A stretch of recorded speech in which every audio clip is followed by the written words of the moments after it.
Kajian Kitab.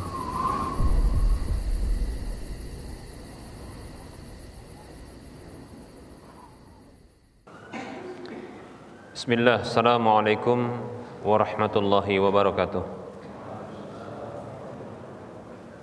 Innal hamdalillah nahmaduhu wa nasta'inuhu wa nastaghfiruh wa na'udzu billahi min shururi anfusina wa min sayyiati a'malina.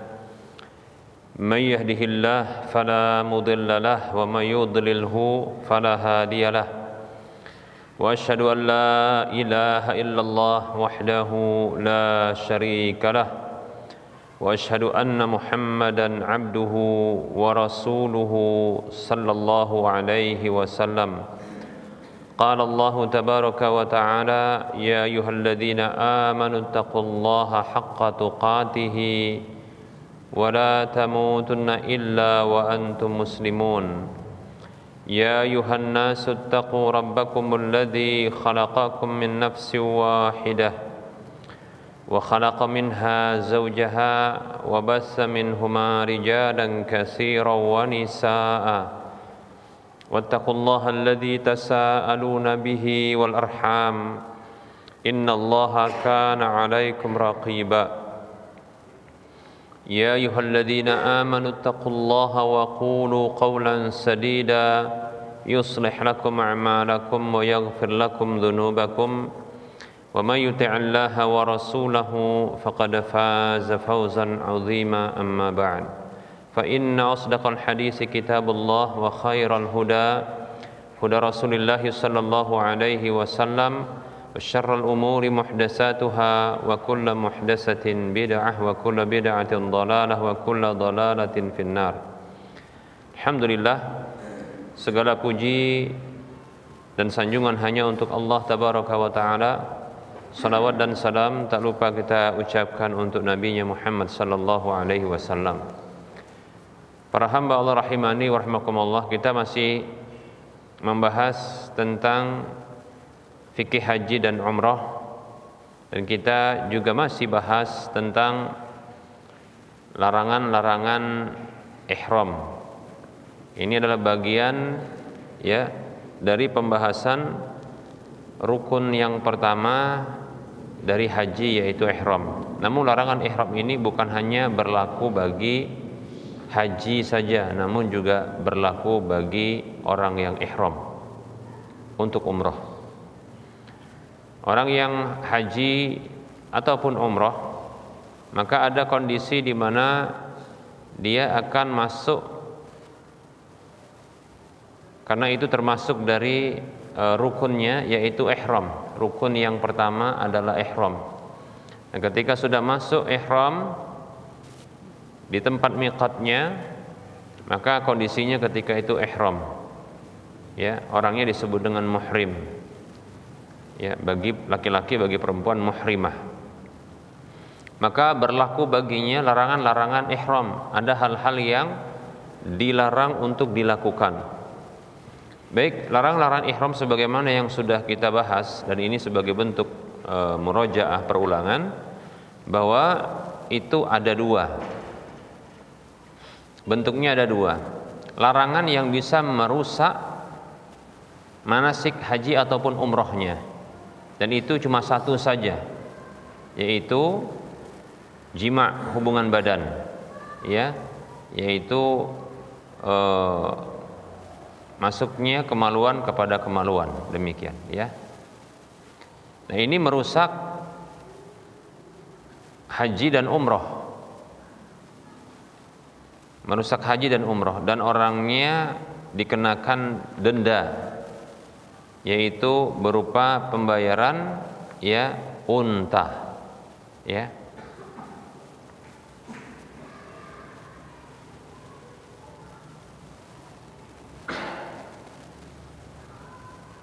Pembayaran unta. Baik. Adapun yang kedua adalah larangan-larangan ihram yang bila dilakukan maka ini tidak menyebabkan rusaknya atau tidak sahnya haji maupun umroh, hanya saja berdosa, itu jelas, ya. Dan sebahagiannya Bahkan ada yang berpendapat sebagian ulama seluruhnya itu mengharuskan adanya denda yang harus dilakukan karena telah melakukan larangan. Baik para hamba Allah rahimani wa rahimakumullah. Sudah kita bahas ada sekitar 7 yang sudah kita bahas, ya. 2 khusus bagi laki-laki, kemudian 2 khusus bagi perempuan. Sisanya ini adalah ya berlaku bagi laki dan perempuan. 2 yang khusus bagi laki-laki adalah memakai pakaian berjahit. Ini yang pertama, dan yang kedua adalah menutup kepala. Baik para hamba Allah rahimani wa rahimakumullah. Adapun 2 larangan bagi perempuan adalah ya memakai cadar. Ini yang pertama, kemudian yang kedua adalah memakai kaos tangan. Baik para hamba Allah rahimani wa rahimakumullah. Kemudian yang sama dengan itu, maksudnya yang sama-sama dilarang baik laki ataupun perempuan, adalah memakai wewangian, baik itu pada pakaian maupun pada badan. Jadi tak boleh menyentuh ya wewangian, minyak wangi, parfum atau yang semisalnya. Kemudian berikutnya adalah ya larangan yang juga sama-sama berlaku bagi laki dan perempuan adalah ya mengambil rambut bulu-bulu, ya, mengambil rambut atau bulu-bulu, baik itu dengan cara ya mencukur habis, memotong sedikit, mencabut, demikian maka tidak dibenarkan. Kemudian yang sama juga untuk laki dan perempuan larangannya adalah memotong kuku. Baik para hamba Allah rahimani wa rahimakumullah. Nah, berikut ini kita akan lanjutkan yang termasuk larangan ihram berlaku bagi laki-laki dan perempuan adalah hal-hal yang menghantarkan kepada jima, hubungan badan. Seperti contohnya adalah berciuman dengan pasangan, ya, kemudian bermesraan, ya, kemudian barangkali seperti meraba, demikian, ya. Maka ini terlarang. Ini terlarang. Baik para hamba Allah rahimani wa rahimakumullah, ini terlarang menurut jumhur ulama. Memang dalam hal ini ada perbedaan pendapat, ya. Dalam hal ini ada 3 pendapat, ya. Pendapat yang pertama, pendapat jumhur ulama, bahwasanya hal-hal yang menghantarkan kepada jima namun dia bukan jima itu dilarang, sama sekali dilarang, ya. Ini dilarang, namun dia tidaklah membatalkan atau tidak merusak ihram haji atau umrohnya, tidak merusak haji atau umrohnya. Ini pendapat jumhur ulama.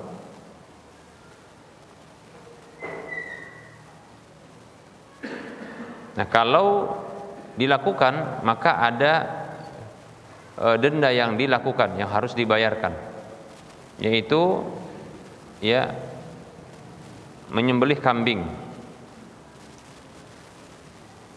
atau gantinya adalah memberikan makan kepada orang miskin atau berpuasa, demikian. Ini pendapat yang pertama. Pendapat yang kedua, pendapat pertama tadi adalah pendapat jumhur ulama. Pendapat yang kedua adalah pendapat Imam Malik.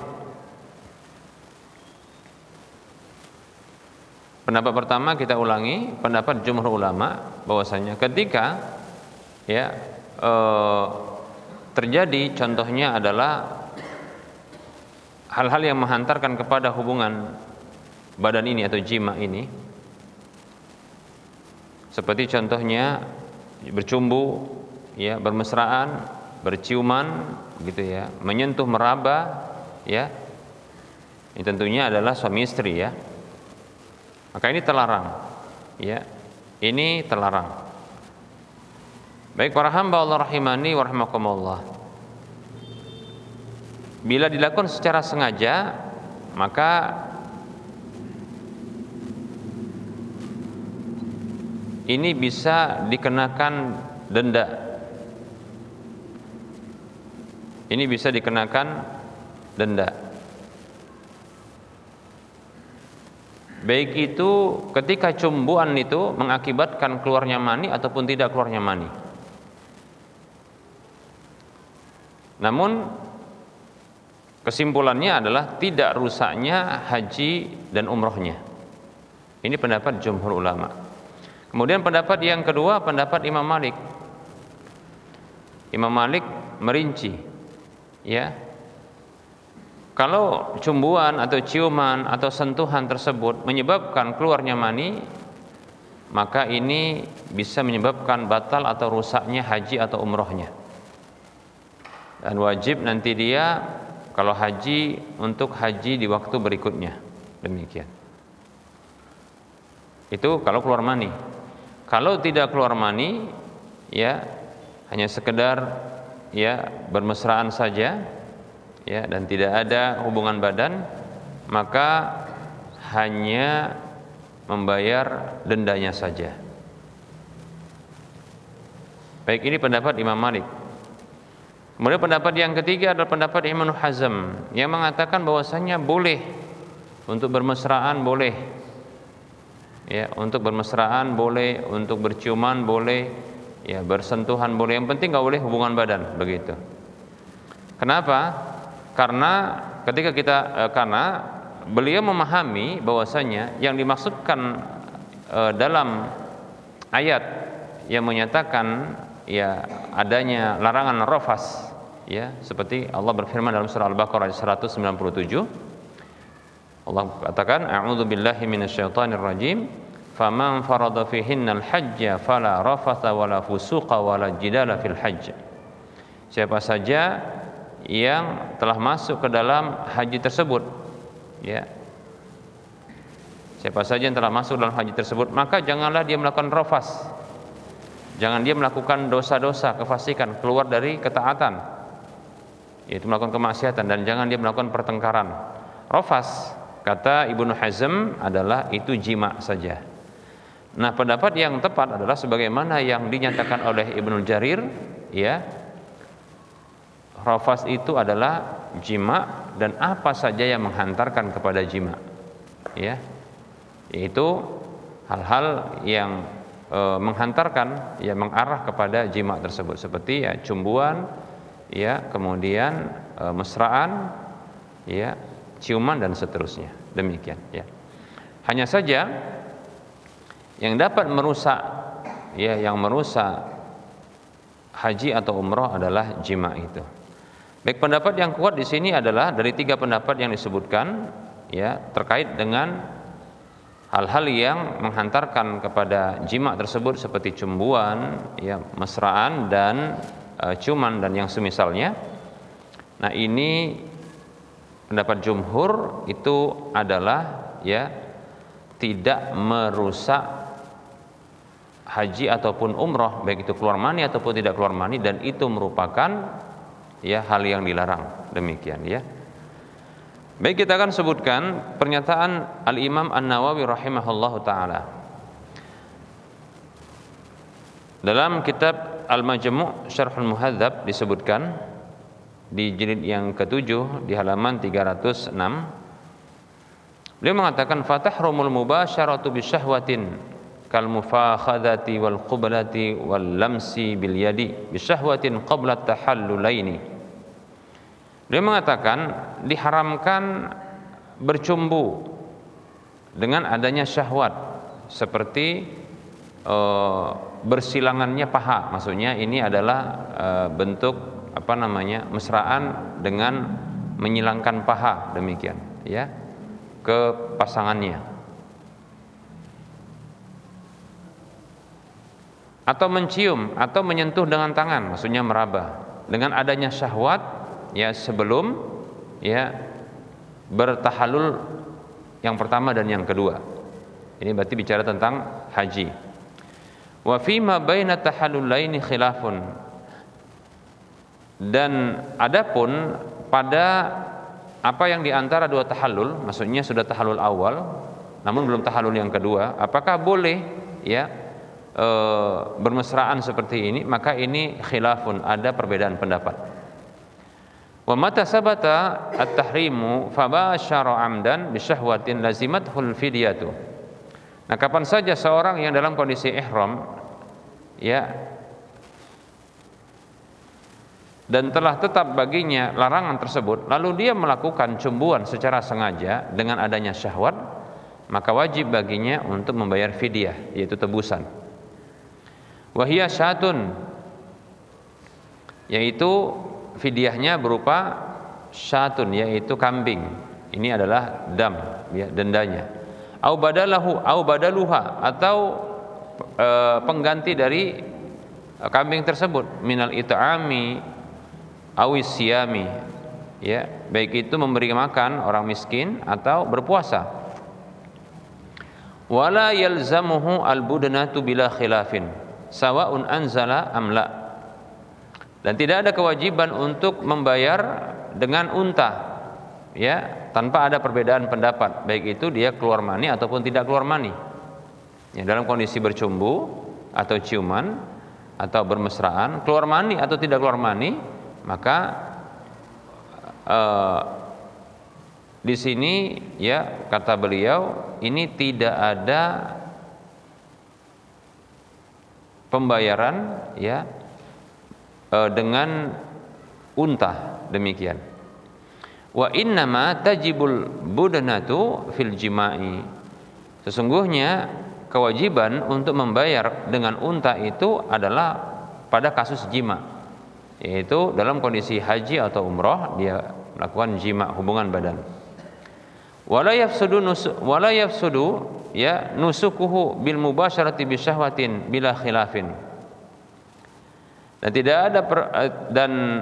tidaklah rusak manasiknya, ya, dengan bercumbu disertai adanya syahwat tanpa ada perbedaan pendapat, sawaun anzala amla, baik itu keluar mani ataupun tidak keluar mani. Nah, sepertinya Imam An-Nawawi tidak tahu ada perbedaan pendapat sebelumnya dari Imam Malik, ya. Karena Imam Malik berpendapat bahwasanya kalau keluar mani, ya, maka ini rusak hajinya, demikian, ya. Hadza kulluhu idza basyara aliman bil ihrami. Ini semuanya, ya, berlaku apabila orang tersebut dia bercumbu dalam kondisi dia tahu, ya, kondisinya ihram itu. Fa in kana nasyan fala fidyata bila khilafin, ya. Namun apabila orang itu lupa dalam kondisi dia ihram, dia lupa, ya, lalu bercumbu, tapi kok bisa lupa, ya, laki-lakinya pakai pakaian ihram, ya. Mungkin sedang istirahat, mungkin, ya.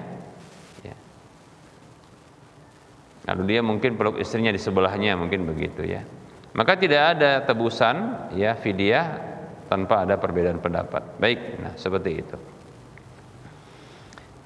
Baik, para hamba Allah rahimani rahimakumullah, ini perbedaan pendapat, namun pendapat yang kuat seperti apa yang disampaikan oleh Imam An-Nawawi rahimahullahu taala. Jadi dilarang, ya, dilarang dia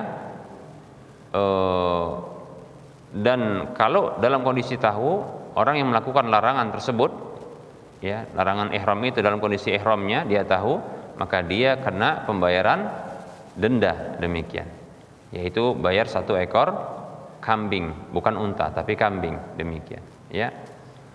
Nah, kalau dia keluar mani, ya, ataupun keluar mani ataupun tidak keluar mani, ya, demikian.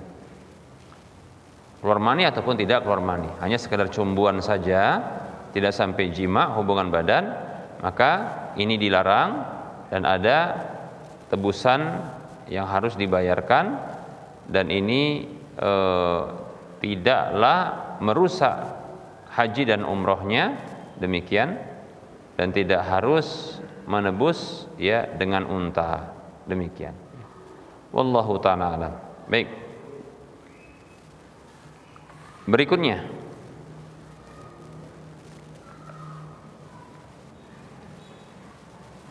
hal yang dilarang dalam kondisi ihram haji maupun umroh adalah melamar, ya, melamar dan melakukan akad nikah. Akad nikah, baik itu menikahkan atau menikah. Jadi ada dua tindakan akad nikah itu. Yang melakukan akad nikah itu kan ada dua. Satu menikah, satu lagi menikahkan, betul kan? Nah itu dia. Jadi nggak boleh akad nikah. Ya. Ya mana tahu kan pas pula haji atau umroh ketemu pula ya gadis bukan janda ya. Gadis ya. Turkistan, nah gitu mana tahu kan? Uzbekistan, nah begitu ya. Cocok pula kan, bisa pula ngomong begitu ya. Nah dilarang untuk melakukan khitbah, tidak boleh dalam kondisi ihram. Ya tahan dulu. Begitu juga akad nikah tidak boleh. Akad nikah ini dua, baik itu menikah maupun menikahkan. Berdasarkan hadis Utsman bin Affan radhiyallahu anhu yang mengatakan, qala Rasulullah sallallahu alaihi wasallam. Rasulullah sallallahu alaihi wasallam beliau bersabda, la yankihul muhrimu wa la yunkihu wa la yakhtubu. Ya. Hadis ini hadis yang dikeluarkan oleh Imam Muslim, Tirmidzi, Abu Daud, Nasa'i dan Ibnu Majah. Rasulullah sallallahu alaihi wasallam beliau bersabda, tidak boleh orang yang ihram menikah dan tidak boleh menikahkan dan tidak boleh melamar, meminang, ya, mengkhitbah.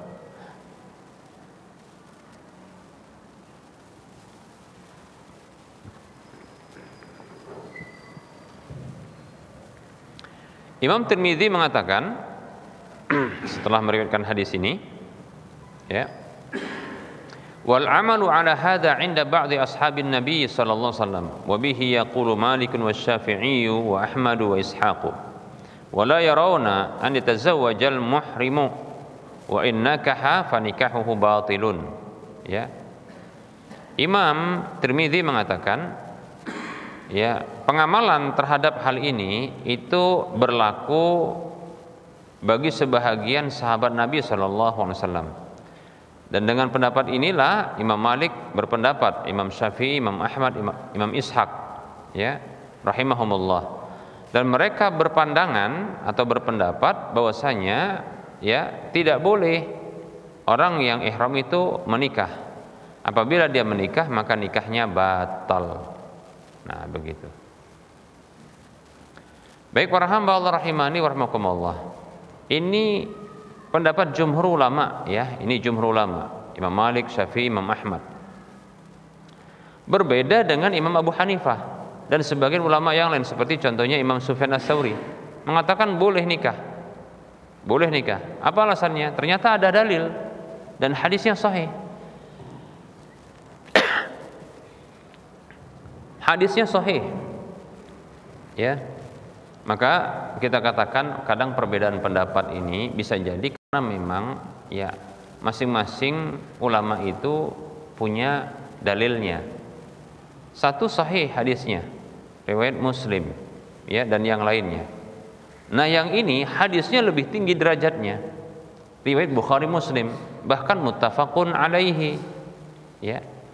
Itu hadis Ibnu Abbas radhiyallahu anhuma, anna Nabiyya sallallahu alaihi wasallam tazawwaja Maimunata wa huwa muhrimun. Kata Ibnu Abbas radhiyallahu anhu, beliau mengatakan radhiyallahu anhuma, bahwa Nabi sallallahu alaihi wasallam menikahi Maimunah dalam kondisi ihram. Dalam kondisi ihram. Siapa yang mengkabarkan? Ibnu Abbas. Siapa yang dikabarkan? Rasulullah sallallahu alaihi wasallam menikahi siapa? Maimunah. Siapa Maimunah bagi Ibnu Abbas? Bibi dari jalur ibu. Nah, ya. Jadi ini saudari ibunya. Demikian. Loh, ini gimana ini? Kok bertentangan? Ya, Rasulullah melarang ya orang yang ihram itu untuk menikah. Lah ini malah Rasulullah melakukan tindakan menikah. Nah, seperti itu menurut pengkabaran Ibnu Abbas radhiyallahu anhuma. Baik para hamba Allah rahimani rahimakumullah. Maka disinilah terjadi perbedaan pendapat. Ya, dan itu antara jumhur dengan sebagian ulama. Ya. Jumhur Imam Malik, Imam Asy-Syafi'i, Imam Ahmad, ya, Imam Ishaq ibnu Rahuya dan yang lainnya. Kemudian ternyata yang lain lagi di pihak yang lain itu segelintir ulama seperti Imam Abu Hanifah dan Imam Sufyan Ats-Tsauri berpendapat bahwasanya boleh nikah. Tadi haram nikah, boleh nikah, demikian. Haram nikah, kalau nikah batal. Ini apa? Boleh nikah. Iya kan? Kalau nikah ya sah gitu. Gimana ini? Bingunglah orang-orang yang tak tahu kan begitu. Makanya butuh belajar. Demikian. Baik para hamba Allah rahimani wa rahimakumullah. Maka di sini ya kita ingin melakukan pentarjihan namanya, penguatan pendapat dengan menguatkan dalilnya. Sesungguhnya pendapat yang tepat adalah pendapat jumhur ulama. Pendapat jumhur ulama.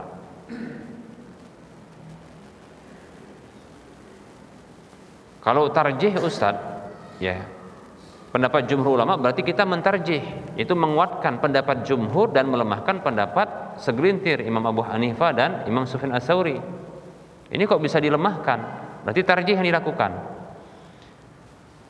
Sebagian orang akan mengatakan begini, yang tahu mungkin sebagian. Namanya pentarjihan itu mestinya kan menguatkan dari sisi ya kekuatan dalilnya. Nah gitu. Nah, bukankah dalil yang diriwayatkan oleh Imam yang diriwayatkan oleh dari Ibnu Abbas radhiyallahu anhu sebagai pemberi kabarnya itu diriwayatkan oleh Imam Bukhari, Imam Muslim, bahkan muttafaqun alaihi.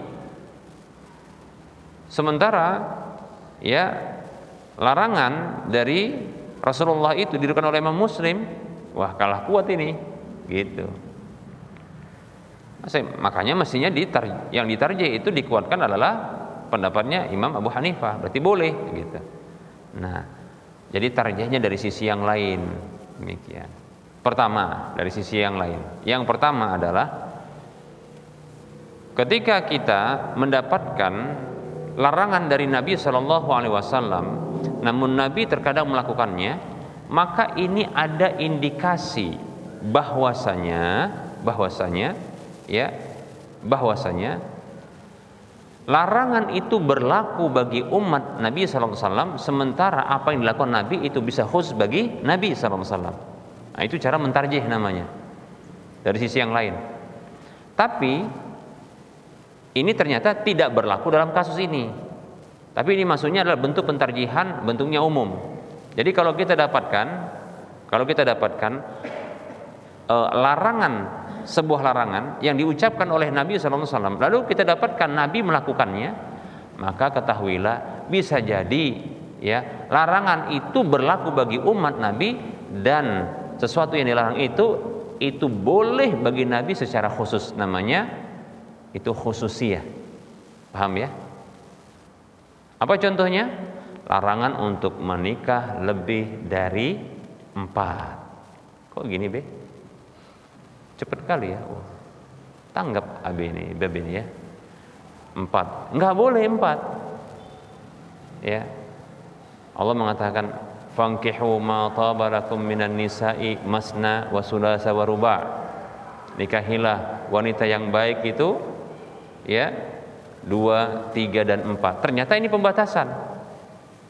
Buktinya ada sahabat Nabi SAW yang ternyata begitu masuk Islam dia sudah punya istri 8, maka Nabi memanggilnya agar dia menceraikan 4 diantaranya, memilih yang 4, menceraikan sisanya, demikian.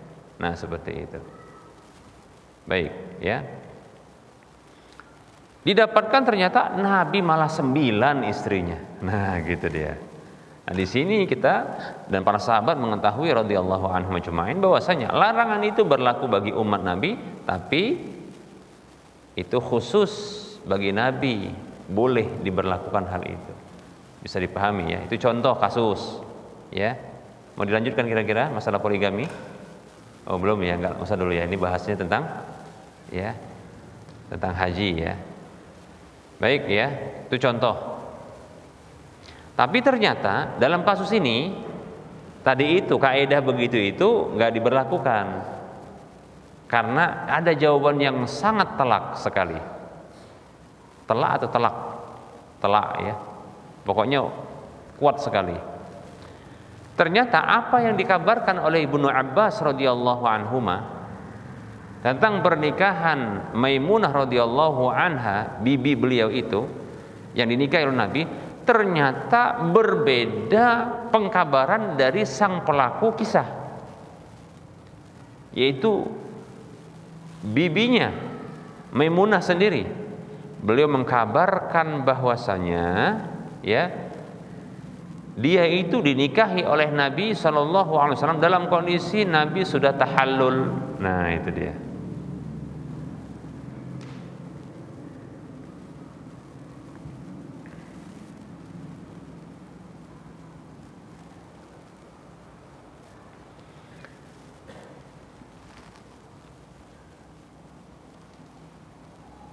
Berdasarkan ya riwayat dari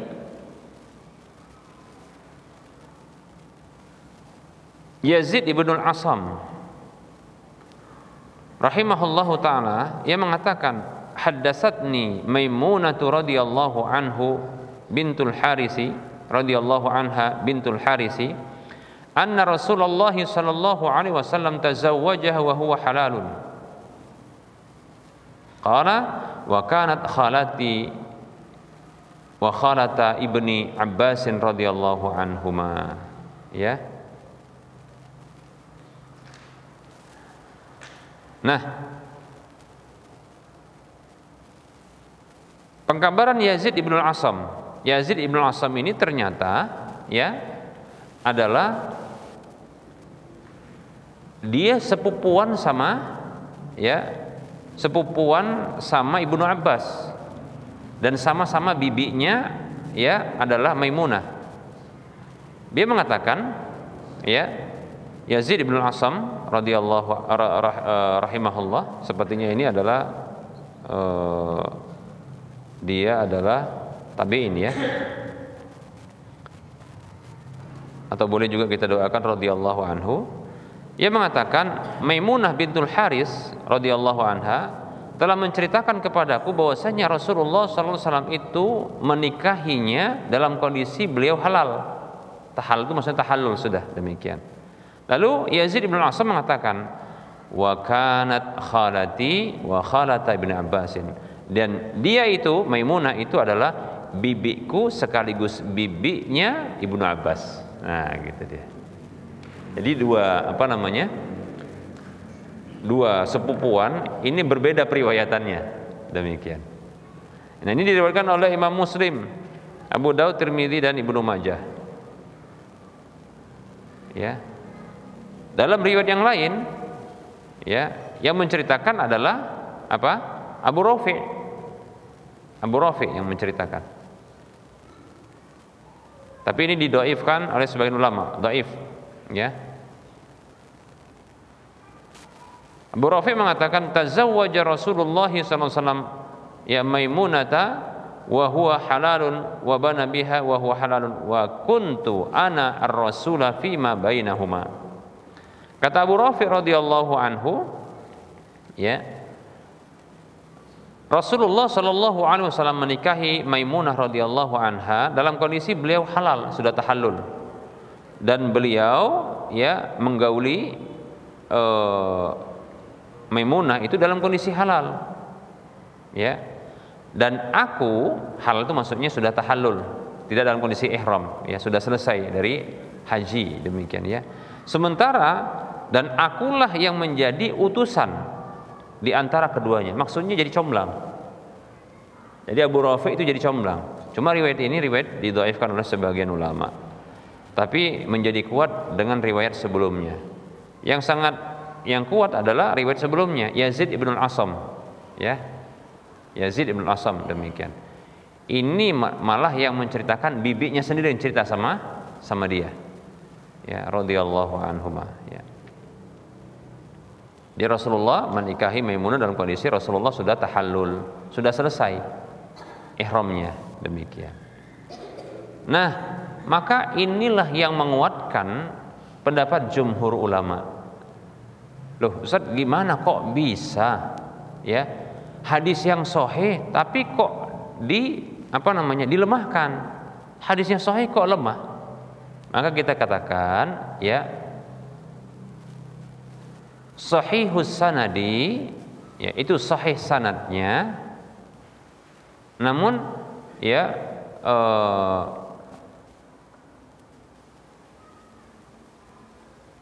dhaifud dilalati namanya ya, yaitu lemah kandungannya. Sahih sanadnya tapi lemah kandungannya. Loh kok bisa seperti itu? Iya, ini pengkabaran manusia. Namanya juga manusia. Walaupun beliau sahabat, Ibnu Abbas radhiyallahu anhu seorang sahabat, tapi beliau juga manusia. Ya. Jadi ketika Rasulullah menikahi Maimunah itu ya, Ibnu Abbas masih dalam kondisi masih kecil, paham ya? Jadi bisa jadi beliau tidak paham tentang mana tahallul, mana ihram, nah gitu. Bisa jadi seperti itu. Jadi belum diketahui ketika itu. Beliau belum tahu sehingga keliru, atau bisa dipahami beliau ini salah paham terhadap pernikahan tersebut. Dianggap Rasulullah masih dalam kondisi ihram padahal sudah tahallul. Nah, demikian. Padahal sudah tahallul. Ia mengkabarkan itu dalam riwayat yang sahih juga ya, itu adalah pengkabaran dari Maimunah sendiri kepada ya ponakannya yang lainnya, yaitu Yazid ibnul Asam, demikian ya. Nah tentunya pelaku kisah ya itu lebih tahu tentang dirinya ketimbang orang yang melihat kisahnya, betul tidak? Makanya ini kalau ada berbeda antara pelaku kisah, pengkabaran pelaku kisah dengan orang lain, antum jangan percaya dengan orang lain ini, paham ya? Karena bisa jadi nggak tahu. Makanya kalau ada pengkabaran, contoh ya pertengkaran antara suami istri, contoh ini ya, pertengkaran suami istri ya, maka jangan antum dengarkan informasi dari tetangga. Nah itu dia, apalagi tetangga jauh ya. Tapi minta informasi, gali informasi dari mereka berdua, suami istri ya, karena bisa jadi salah ya. Bisa jadi ketika contohnya ya melihat si istri itu jatuh berdarah gitu kan, si suami tadi pegang sesuatu, dianggap begitu dia lihat, wah ini suaminya mukul istrinya sampai berdarah. Rupanya kasus berbeda ya, darah itu darah anak mungkin ya. Bisa jadi sebaliknya, mungkin istri yang tadi pegang sesuatu tadi, suami yang mengambil ya sesuatu yang menjadi alat pukul itu. Nah demikian, ternyata dia tergores atau berdarah. Yang melihat menganggap bahwasanya ini istri dipukul suami, padahal gimana kasusnya? Malah suami yang merebut alat pukul itu dari sang istri. Sang istri ketika direbut gitu tergores, padahal dia yang memukul suami. Nah begitu, coba bayangin itu. Kita makanya jangan cepat buru-buru ya. Dan informasi jangan satu pihak saja. Nah itu dia. Ini penting. Ya, apalagi mungkin contoh kalau kita dapat informasi itu tentang saudara kita yang kita tahu, contohnya dia seorang yang baik, maka berbaik sangka kita. Informasi sebelah pihak itu jangan didengar dulu, jangan diterima. Ya. Jangan cepat diterima. Jujur ya ini, kalau anak pribadi ini ya, apalagi namanya juga seorang dai ustadz, ini sering dijadikan tempat curhat dan konsultasi. Jangan terima informasi dari sepihak. Nah itu dia, sepihak. Kalau sepihak, waduh, memang sepihak aja ceritanya. Sepihak saja. dilihat, didengar dari satu pihak ini, maka pasti yang salah itu sono, pasti. Karena disebutkan jelek terus. Nah, begitu dapat informasi tentang diceritakan karena sudah begini kisahnya, Anda dapat informasi begini tentang antum seperti ini dari istri. Oh, itu Ustaz, sebenarnya begini. Dijelaskan dengan rinci. Lalu memang diakui adanya sebuah kesalahan yang dilakukan, tapi yang itu bukan seperti itu dia. Nah, gitu. Dijelaskan. Oh, begitu. Jadi semua yang diceritakan kalau sepihak semuanya salah melulu. Gitu dia. Ya begitulah kita katakan. Makanya jangan jangan kita melakukan apa istilahnya itu ya. Jangan kita membuka satu peluang untuk kita berpisah atau berkonflik. Nah, begitu dia. Kalau sudah konflik, pasti yang muncul adalah keburukan. Anda pernah sampaikan begini, ya, ini faedah saja. Kalau kita tidak konflik, damai-damai saja, ya, maka jangankan kesalahan kecil, kesalahan besar itu bisa bisa dimaklumi, bisa dimaafkan, bisa diridhoi, begitu. Tapi kalau sudah konflik dalam urusan siapa saja, dalam hubungan apa saja, suami istri kah atau apa, maka kita dapatkan jangankan yang besar, yang kecil aja muncul. Yang kecil aja muncul. Tapi ingat ya, jangan hal seperti ini jadi dalil untuk nggak mau menikah. Kenapa? Waduh, takut Ustaz konflik gitu ya. Atau menikah lagi aja. Begitu. Ini bukan itu maksudnya. Nah, disinilah butuhnya manajemen konflik. Nah, itu dia, di situ dia. Harus pintar-pintar. Jadi sebelum muncul konflik, di-manage supaya nggak membesar gitu dia. Karena pasti seperti itu. Sesuatu kalau tidak konflik, sedang damai, tentram, nah gitu ya. Damai, tentram, ya, pasti ini bisa dipastikan. Yang kecil, ya, yang besar itu dimaafkan, yang kecil itu diabaikan. Masalah yang besar itu dimaafkan, yang kecil diabaikan. Nah, itu dia. Tapi kalau sudah konflik, ya, jangankan yang besar, yang kecil pun tak terlewatkan untuk disebutkan. Bahkan hilang semua kebaikan. Enggak kesebut kebaikan itu. Enggak kesebut itu. Demikian. Itu berlaku bagi suami, bagi istri. Nah, gitu. Maka jangan coba-coba, ya. Jangan coba-coba ya kita berkonflik gitu ya.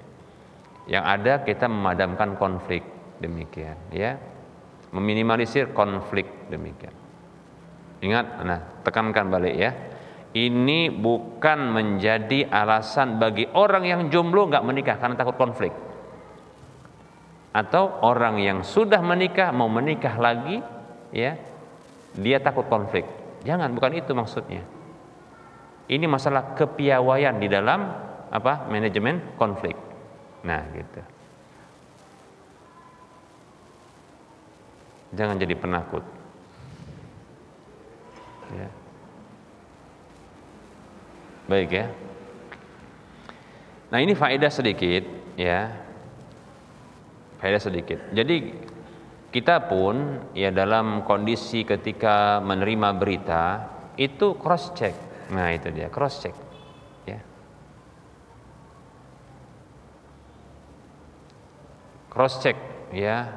Ambil berita itu jangan hanya dari satu pihak tapi dua pihak, demikian, ya. Baik para hamba Allah rahimani wa rahimakumullah.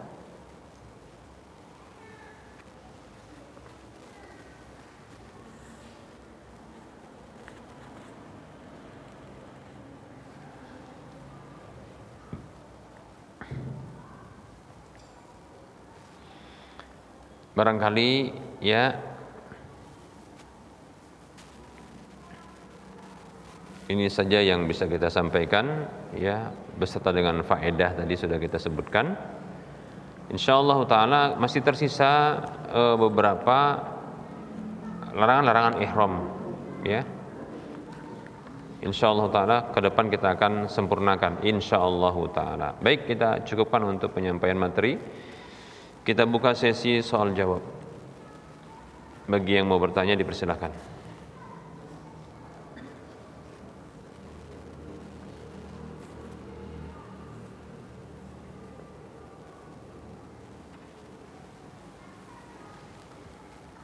Ada yang mau nanya?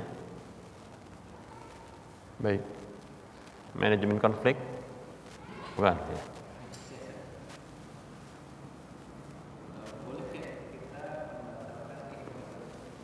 Bolehkah kita membatalkan ihram?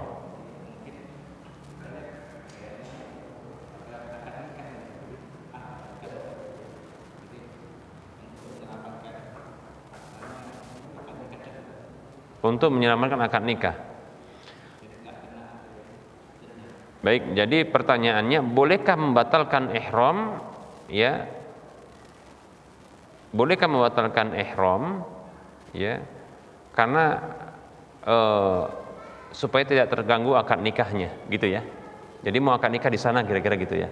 Rencananya gitu ya.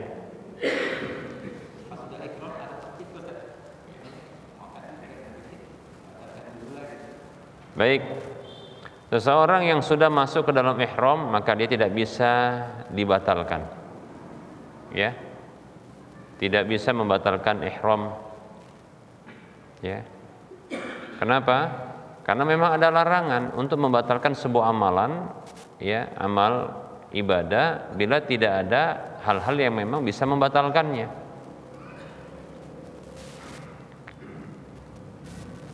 Allah katakan, wala tubtilu a'malakum, jangan kalian batalkan amal-amal kalian. Memang tidak boleh, ya. Sudah masuk ihram maka tidak bisa. Kalau belum masuk ihram maka baru bisa. Cuma masalahnya kalau belum masuk ihram dia mau milih enggak ihram, ya, maka ini ada dua kondisi. Kalau kondisi adalah ihramnya mau umroh maka bebas waktunya. Tapi kalau ihram mau haji itu waktunya sama semua, yaitu di tanggal berapa? 8 Dzulhijjah, ya, di hari tarwiyah itu semua nggak bisa, itu apa? Nggak bisa dia tidak ihram, maka dia harus ihram karena dia harus melakukan apa? Penyempurnaan hajinya, ya, karena tanggal 8. Kecuali kalau contohnya udah yuk kita akan nikah dulu, nah, gitu kan, nanti baru kita ini di waktu duha. Jadi pagi-pagi akan nikah dulu, kan sebentar itu akan nikah itu, ya. Akan nikah sebentar kan, nggak sampai keringatan lah, karena beda, bukan seperti orang sini ya kan. Nanti pihak apa tuan kadinya mengulangi berkali-kali, tarik nafas sekali, orang mau mati kan gitu ya. Nggak sah kalau nggak sekali nafas katanya kan gitu, ya. Kalau di sana santai aja bisa, nah gitu. Nggak perlu keringatan, kecuali kalau memang pas di panas-panas keringatan di sana kan gitu. Bisa insya Allah kalau sebelum apa? Sebelum masuk kepada apa? Ihram, boleh untuk menunda tidak ihram, ya, karena alasan pernikahan. Tapi kalau sudah masuk ke dalam ihram dia batalkan, wallahu taala a'lam, ini tidak boleh. Demikian. Ini tidak boleh karena tidak ada sesuatu pun yang bisa apa membatalkannya kecuali jima tadi, demikian, ya, itu batal tapi berdosa, tidak boleh dengan melakukan sebuah dosa. Nah, kalau tidak mampu untuk menyempurnakan ya ihramnya tersebut, maka boleh memberlakukan syarat namanya, ya, yaitu al-isyirat fil ihram dengan ungkapan Allahumma mahalli haitsu habastani, ya Allah tempatku di mana engkau menahanku, demikian, seperti itu. Nah, kalau nggak bisa lanjut karena sakit dan seterusnya, maka nanti tidak ada denda ketika itu. Nah, demikian. Tapi kalau sudah masuk ke ihram, ya, tidak bisa dibatalkan, ya, tidak bisa dibatalkan dan tidak boleh dibatalkan. Ya, tidak boleh dirusak, haram dia. Demikian. Wallahu ta'ala alam. Nikahnya sebelum aja lah, disiasati aja, nggak usah dipaksakan itu. Nikahnya pas sebelum mau ihram gitu bisa. Ah? Iya.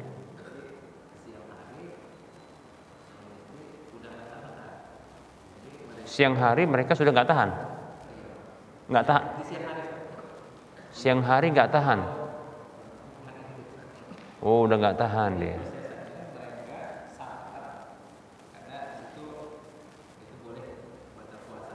Ini ceritanya udah beda, bukan ihram, bukan ya. Anak mikirnya tadi pas lagi ihram mereka safar, tak kemana lagi gitu ya. Ini sudah beda ya. Ya udah beda. Antum sudah paham kan? Ini beda ya case-nya ya. Case-nya beda ya.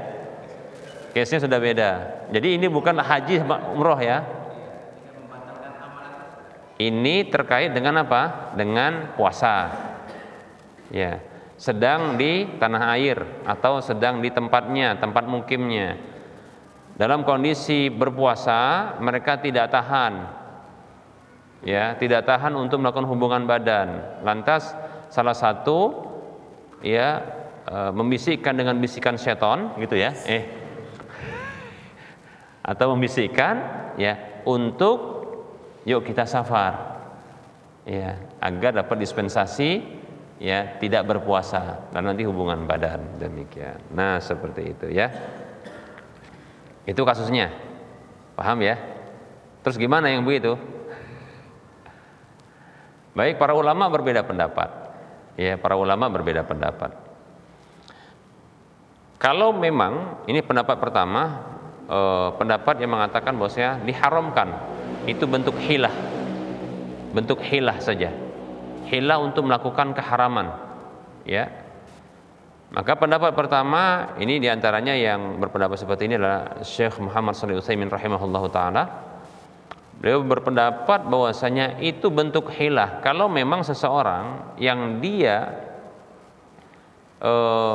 terdesak untuk melakukan hubungan badan dalam kondisi puasanya, lalu itu mendorongnya untuk apa? Safar, ya. Maka ini adalah bentuk hilah. Jadi berangkat safar itu karena dorongan ya untuk berhubungan badan. Ini hilah berarti. Bukan asalnya memang safar. Berbeda ya. Tapi yang mendorong untuk safar adalah apanya? Syahwatnya, demikian. Artinya akhirnya ya ini dihukumi seperti syahwat itu ketika membatalkan. Maka ini haram, tidak boleh, demikian. Tidak boleh ya. Ini pendapat yang pertama. Pendapat yang kedua, pendapat yang mengatakan bolehnya. Ya. Karena dilihat dari sebabnya. Ya. Sebabnya terpenuhi sebabnya, yaitu ketika seseorang ya dia dalam kondisi safar, maka itu hal yang membolehkan bagi dirinya untuk apa? Untuk tidak berpuasa. Ketika dia tidak berpuasa, maka boleh baginya untuk berhubungan badan. Nah, pendapat ini termasuk kalau tidak salah ini yang dipegangi oleh Syekh Abu Malik. Ya, ini diantaranya kitab ini ya, Syekh Abu Malik Kamal bin Said Salim. Ini beliau berpendapat ya, kalau tidak salah beliau berpendapat boleh, tidak mengapa. Seperti itu. Kenapa? Alasannya karena sudah terpenuhi satu kondisi di mana dia punya dispensasi untuk tidak apa? Tidak berpuasa. Demikian, yaitu safar.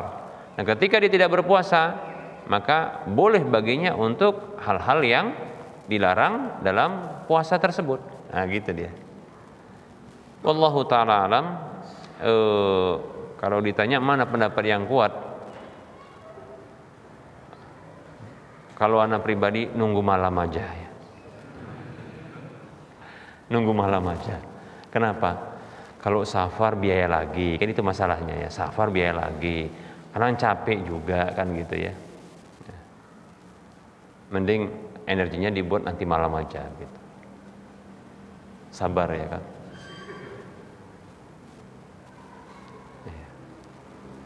Jadi sifatnya mengambil apa? Mengambil kehati-hatian sebenarnya ya. Wallahu taala alam.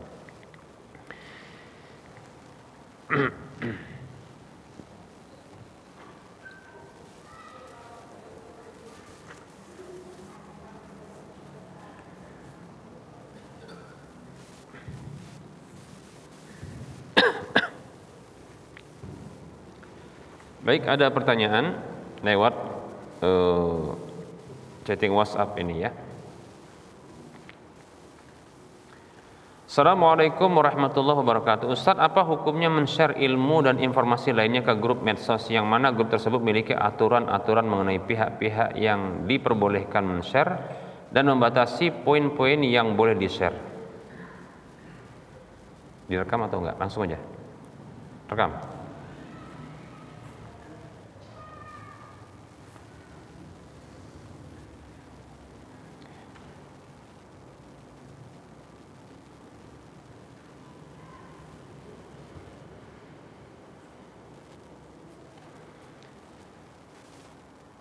Bismillahirrahmanirrahim. Waalaikumsalam warahmatullahi wabarakatuh.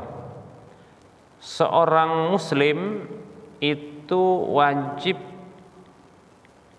mengikuti syarat dan ketentuan yang dia telah berlakukan dan dia sepakati. Rasulullah mengatakan sallallahu alaihi wasallam, al-muslimuna ala syurutihim. Orang-orang muslim itu di atas syarat-syarat mereka, yaitu mereka wajib berada di atas syarat, memenuhi syarat-syarat tersebut. Bila kita pada satu kondisi atau pada satu wilayah, yang wilayah itu mengatur kondisi tersebut dan tidak ada kewenangan bagi kita karena ada orang yang berkompeten ya di wilayah tersebut. Walaupun apa yang kita hendak lakukan adalah kebaikan, tapi ketahuilah bahwasanya wilayah tersebut punya apa? Punya aturan. Ketika kita masuk wilayah tersebut, maka kita diikat dengan aturan tersebut. Al-muslimuna ala syurutihim. Orang muslim itu berada di atas syarat-syarat yang disepakati oleh mereka. Artinya kalau dia masuk ke wilayah tersebut, maka dia harus apa? Ikuti aturan. Selagi tidak ada keharaman, silakan ikuti. Ya.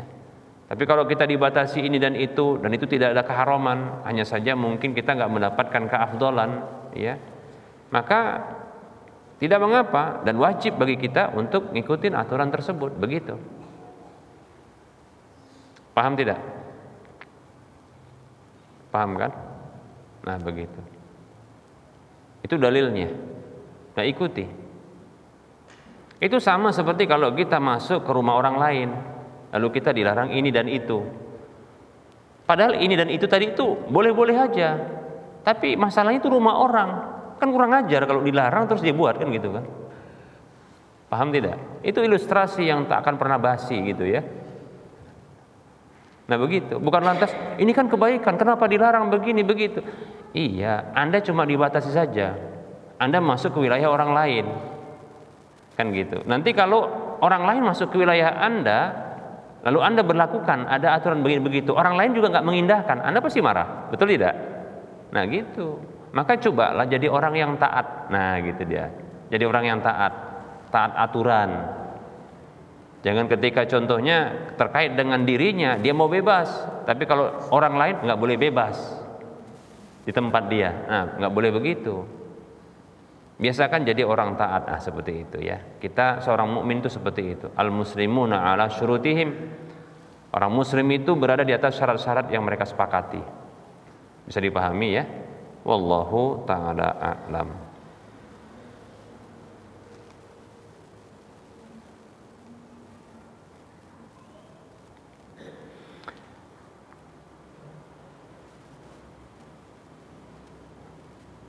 Ada pertanyaan. Assalamualaikum warahmatullahi wabarakatuh. Semoga Allah memberikan kesehatan dan keberkahan buat keluarga Ustaz. Amin.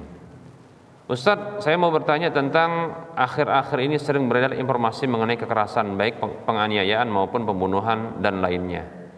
Biasanya informasi tersebut disertai foto-foto atau video luka yang cukup mengerikan.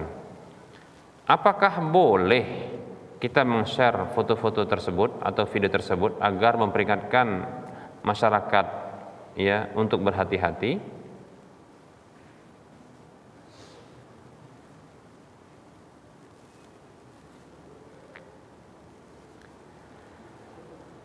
Bismillah, waalaikumsalam warahmatullahi wabarakatuh. Semoga Allah Subhanahu wa taala memberikan kebaikan dan kebahagiaan serta perlindungan dari segala keburukan dalam kehidupan dunia dan akhirat kita. Amin ya rabbal alamin ya. Untuk kita semua ini kaum muslimin, terutama yang ada ya ikut kajian hari ini. Baik, sesungguhnya memberikan peringatan untuk saudara-saudara kita terkait dengan ya upaya kehati-hatian ya dari kejahatan-kejahatan ya seperti kekerasan, penganiayaan, pembunuhan ya. Ini boleh untuk, bahkan ini bisa masuk bahagian tolong menolong ya. Kita diperintahkan oleh Allah Subhanahu wa taala untuk saling tolong menolong. Allah katakan a'udzu billahi minasyaitonir rajim wa ta'awanu 'alal birri wat taqwa dalam surah Al-Maidah ayat 2, dan salinglah kalian tolong menolong di atas kebajikan dan ketakwaan. Ini kebaikan ya yang dilakukan supaya orang lain tidak mendapatkan ya musibah yang mengintai mereka, kejahatan orang. Nah, seperti itu. Contohnya diingatkan untuk tidak melewati satu tempat atau wilayah di jam sekian dan sekian, begitu ya. Begitu juga contohnya jangan meletakkan parkir sepeda motor atau kendaraan atau apapun itu ya tanpa terkunci, contohnya di tempat ini dan itu karena kejadian sebelumnya, begitu. Dan seterusnya. Ini bagus, ini kebaikan. Ini ada bentuk ta'awun namanya. Cuma harus disertai akurasi. Tahu akurasi? Beritanya akurat gitu loh ya. Nah, seperti itu ya. Nah, adapun ya foto-foto manusia yang terluka ya, begitu juga mungkin bentuk foto-foto di mana ada senjata yang dilayangkan, begitu ya. Ini sebaiknya dihindarkan ya.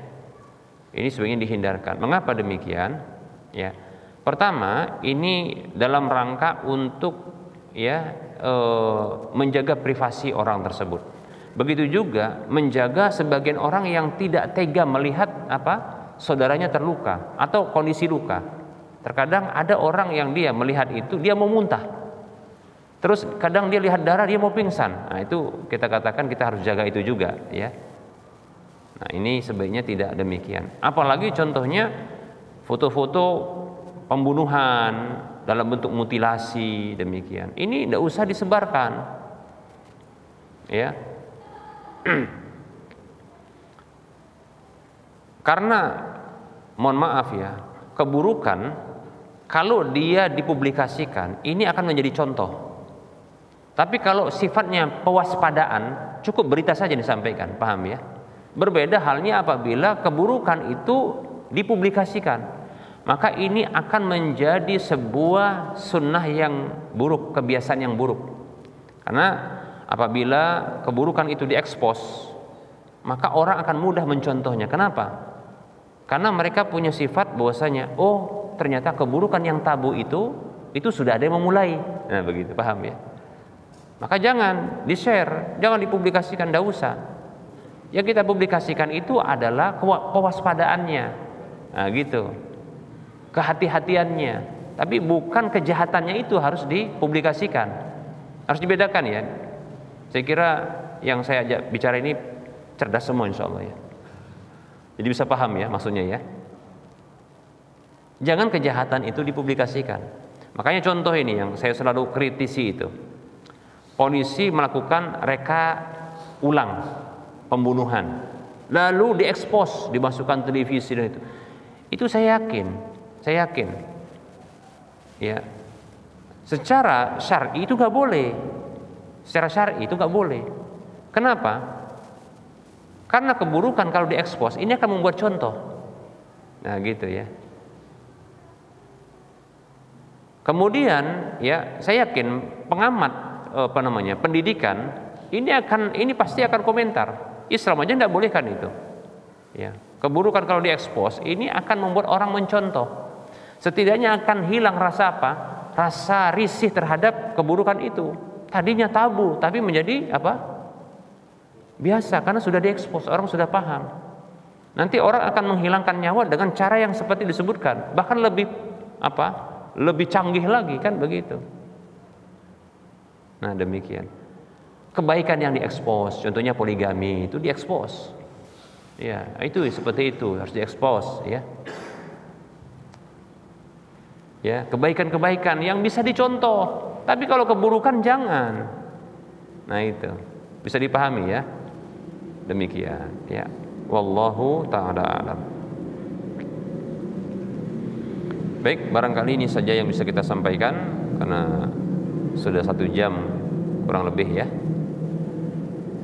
Tentunya dalam penyampaian ini ada kekurangan dan kesalahan. Yang benar itu datang dari Allah Subhanahu wa taala, maka ambillah dan amalkanlah. Adapun kekurangan dan kesalahan serta kekeliruan itu datang dari si pribadi dan bisikan syaitan, maka abaikan, tinggalkan dan jangan lupa maafkan. Kepada Allah saya mohon ampun dan kepada yang hadir dan mendengar, yang menonton ini saya mohon maaf. Wassallallahu ala Muhammad wa ala alihi wa ashabihi ajma'in. Subhanakallahumma wa bihamdika asyhadu an la ilaha illa anta astaghfiruka wa atubu ilaika walhamdulillahi rabbil alamin. Assalamualaikum warahmatullahi wabarakatuh.